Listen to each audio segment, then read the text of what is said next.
Here are some of the rather controversial comments by Ayanna Patrudu Garu, Speaker of the AP Legislative Assembly at the Vizag Regional Investors Meet on Tourism on 27 January 2025. అరకులో అక్కడ పాడేరు అంటే మీ district sir, మీ డిస్ట్రిక్ట్లో tribal act ఉంది. ఆ యాక్ట్ని ఏమంటారండి? 1/17 కదండి.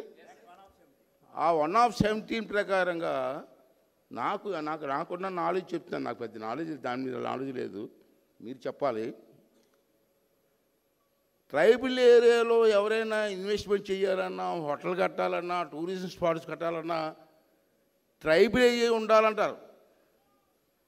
మరి అంత ఇన్వెస్ట్మెంట్ ట్రైబల్ చేయగలరండి? ఎవరైనా చేయగలరా?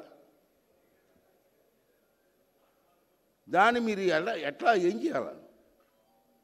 ఇప్పుడు మనం అంటే ఎవరైనా పైనుంచి వచ్చి ఇన్వెస్ట్మెంట్ చేయగలరు. 3 స్టార్ హోటల్లో, 5 స్టార్ హోటల్లో, టూరిజం స్పాట్లో, ఒక సినిమా హాలో ఏది కట్టగలడు. ట్రైబులే ఉండాలి, ఆ ల్యాండ్ ట్రైబుల్ పేరునే ఉండాలి అంటే ఎవరు వస్తారు చెప్పండి? అంత ఇన్వెస్ట్మెంట్ ఎవరు చేయగలరు?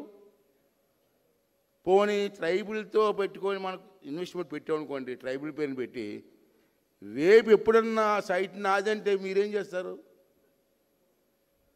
ఇన్వెస్ట్మెంట్ చేసిన వాళ్ళంతా ఏమైపోతారు? దానికి ఏమైనా రెమెడీ ఉందండి? You can't do anything. లేకపోతే ఎవరు రాదు సార్, ఇన్వెస్ట్మెంట్ రాదు ట్రైబల్ ఏరియాలో. నేను ఫ్యాక్ట్ చెప్తాను. నేను ట్రైబల్ ఏరియాకి నియరెస్ట్గా ఉంది మా విలేజ్ కాబట్టి చెప్తున్నాను. ట్రైబల్ వారు అంతా కోట్లు ఇన్వెస్ట్మెంట్ ఎక్కడ చేయగలరు?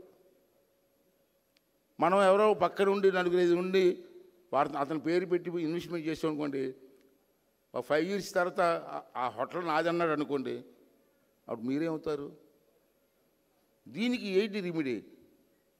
ప్రభుత్వంలో మనం ఏం యాక్షన్ తీసుకోగలమా? యాక్ట్లో ఏమైనా మార్పు తీసుకురాగలమా? అవన్నీ కూడా ఒకసారి స్టడీ చేయండి. స్టడీ చేస్తే చాలామంది ట్రైబల్ ఏరియాలో నేను చూశాను సార్. మొన్న బెంగళూరు వెళ్ళాను. ఆ కాఫీ తోటల్లో బెంగళూరు, కర్ణాటక, తమిళనాడు బార్డర్లో ఒక రిసార్ట్ ఉంటే అక్కడికి వెళ్ళాం మేము, మా ఫ్రెండ్స్ అంతా కలిపి. రాబడాబాద్ ఇంకా రాబడి అక్కడికి వెళ్ళి 2 days 3 days ఉన్నాను. నేను చూశాను. అంత బ్రహ్మాండంగా మంచి రిసార్ట్స్ వచ్చాయి. అది కూడా ట్రైబల్ ఏరియా కదా. మరి అది కూడా ట్రైబల్ ఏరియాలో అంత పెద్ద రిసార్ట్స్ ఎలా కట్టారు? అవన్నీ స్టడీ చేయాలి ముందు మనం.